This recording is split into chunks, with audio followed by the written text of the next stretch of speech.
소방기술사 김일영입니다. 10번째 시간입니다. 오늘부터는 차압 재현 설계를 위한 기초로서 기본 이론을 학습하겠습니다. 그럼 시작하겠습니다.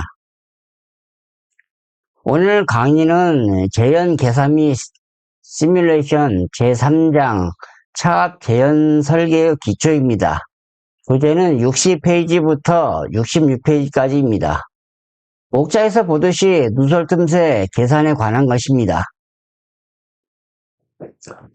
누설 틈새 및 압력, 풍량의 상관관계에 대한 것입니다. 흔히 오리피스 방정식이라 불리는 식이 어떻게 나왔는지 유도 과정에 대한 설명입니다. 화면에 보이는 것은 EN12101-13의 원문입니다. 제가 유료로 구매한 것입니다. 그 기준 65페이지에 보면 아래의 식이 있습니다. 0.83a 루트 p의 r분의 1로 되어 있죠. 우리나라 기준에 이런 식은 명시적으로 없지만 관행적으로 설계해서 Q는 0.827a 루트 p를 썼죠. 그 관행적으로 썼던 오리피스 방정식은 어디서 가져왔을까요? BS5588-4 1978년도 버전에서 보면 나옵니다. 1998년도 버전의 BS5588-4에서는 0.827 대신 0.83을 쓰고 있어요. 우리나라의 사업 재현 설계 기준은 1995년도에 생겼다고 했죠. 제 책에서도 공식 유도 과정을 통해서 Q는 0.827A 루트 Q로 하였지만 이 자를 빌어서 이제부터는 Q는 0.83A 루트 Q로 쓰였습니다. 다음 개정판에는 0.83으로 수정하겠습니다. 오리피스 방정식은 가장 많이 쓰이는 중요한 식입니다. 누설 틈새와 차압에 대한 풍량을 나타내는 식이죠. Q는 0.83A 루트 P. 이 식은 Q는 AV라는 최적 유량에서부터 시작합니다. 단위를 잘 보세요. Q는 미터 3승/세크, A는 단면적 제곱미터고요. V는 유속 미터/세크입니다. 한편 덕트 내부를 흐르는 공기는 베르누이 방정식으로 유도할 수 있습니다. 감마분의 P1 플러스 2지분의 V1의 자승 플러스 Z1은 감마분의 P2 플러스 2지분의 V 자승의 제곱, V2의 제곱 플러스 Z2로 표현할 수 있습니다. 근데 이 식에서 공기의 경우 부력이 위천에지를 상쇄합니다. 따라서 이 Z값이 없어질 수 있는 거죠. 이 Z값이 없어질 수 있습니다. 식이 넘어가 버렸네요. 이 Z값을 없앨 수 있습니다. 따라서 그 식을 Z값을 없애고 나면은, 무시하고 나면은 이 식으로 할 수 있습니다. 그 다음에 덕트 내부를 흐르는 공기는 압력 에너지, 운동 에너지 합은 일정합니다. 그래서 에너지 보존 법칙으로 다음 식으로 유도됩니다. 그래서 감마분의 P 플러스 2지분의 V 자승은 일정하다고 할 수 있죠. 에너지 보존 법칙 때문에요. 일정하다 보면은 비중량 감마는 한편 로우지입니다. 밀도 곱하기 중력가 속도죠. 그래서 감마 대신 집어넣어서 이렇게 정리를 하면요.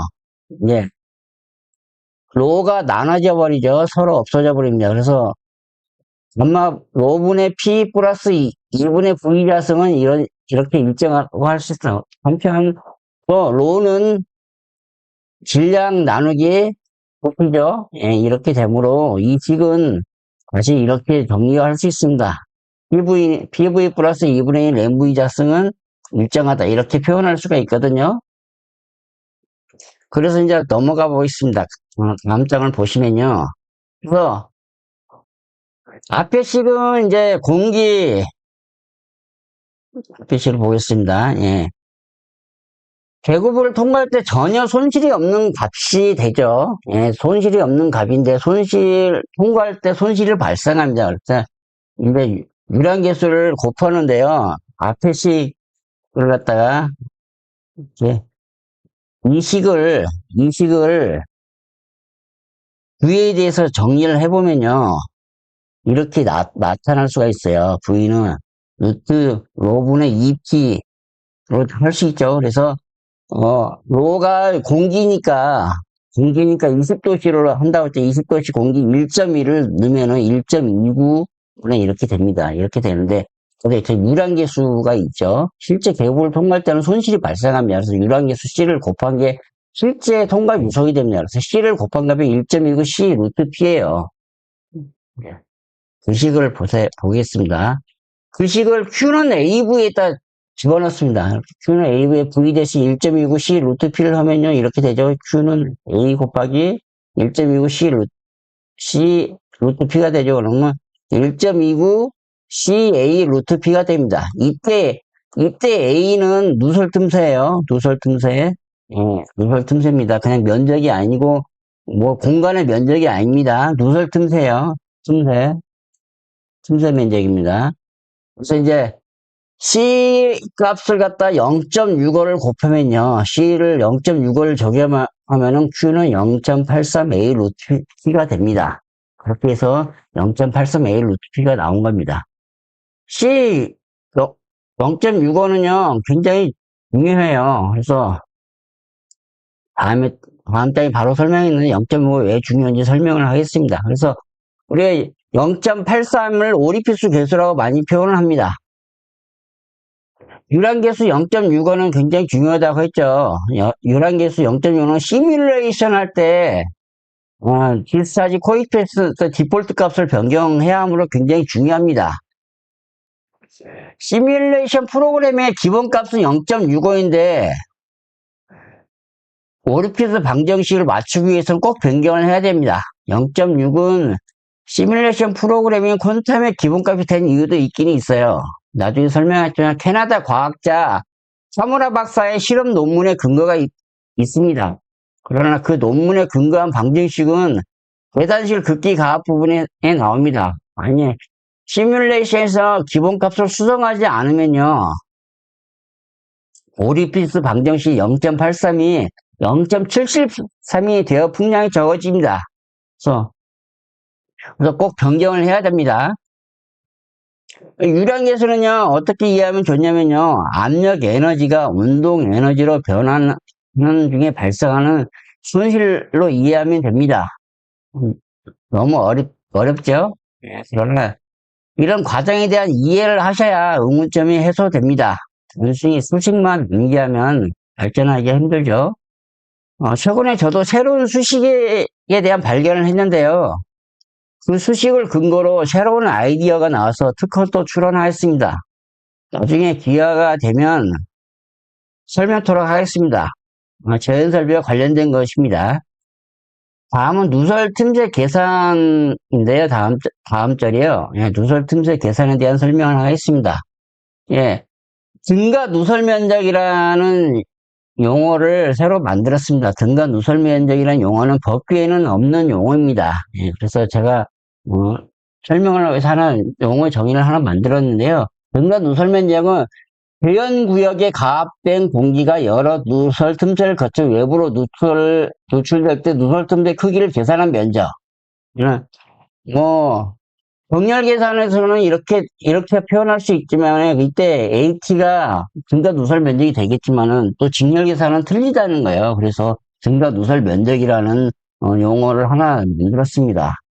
그래서 병렬 계산은 참 쉬워요. 그냥 합치면 됩니다. 그냥 합치면 되고, 그 원리는요, Q는 0.83 A 루트 P로 해서 하면 됩니다. 왜 그러냐면은, 일이 나가는 풍량하고 일이 나가는 풍량 합쳐야 되죠. 그래서 QT는 Q1 플러스 Q2 플러스 Q3예요. 그렇게 해서 계산을 해서 보면은 일식이 3-1식이 됩니다. 0.83 하고 루트 P가 싹 사라지고 나면은 그 식이 돼버리는 거죠. 병력에서는 아주 쉬워요. 이제 직렬 계산이 조금 헷갈리죠. 헷갈리고 어렵죠. 그래서 과학 공간이 여기 있고 일이 통해서 일이 나가는 거예요. 그럴 때 등가 누설 틈새를 어떻게 계산할 건가?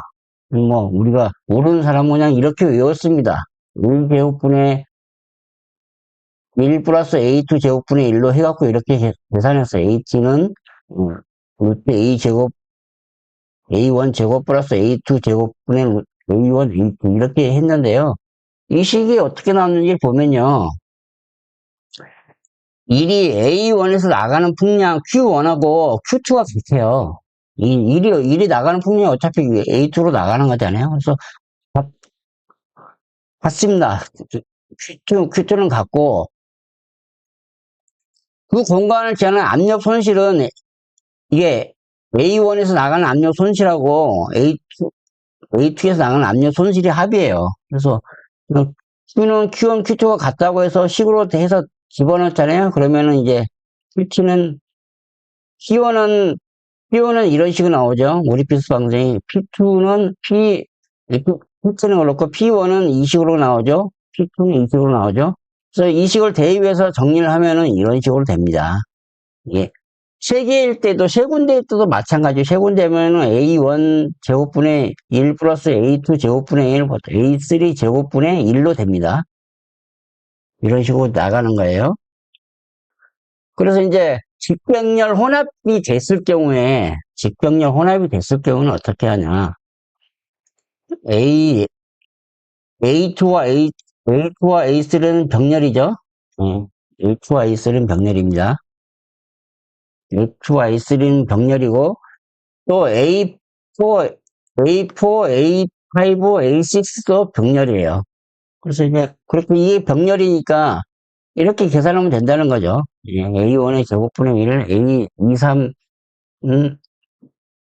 등가 누설 면적 제곱분의 1, 그다음에 A4, 5, 6 등가 누설들 제곱분의 1, 이런 식으로 구할 수 있다는 겁니다.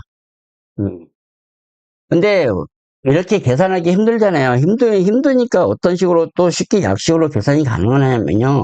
목구조 이론 같이 생각해가지고요. 이렇게, 만약 틈새 면적이 다 같은 사이즈다. 그러면은, 최종 누설 틈새 면적은 A1보다 조금 작아요. 실제 계산은 수식을 넣어서 해보세요. 그래서, 이렇게 다중으로 나갈 때 계산은요, 작은 틈새, 그냥 틈새 이거 하나만 적용해도 됩니다. 실질적으로 간단하게 계산을 하려면요. 이게 제가 만든 수직 모델링에서 보면은 그렇게 계산을 할 수 있어요.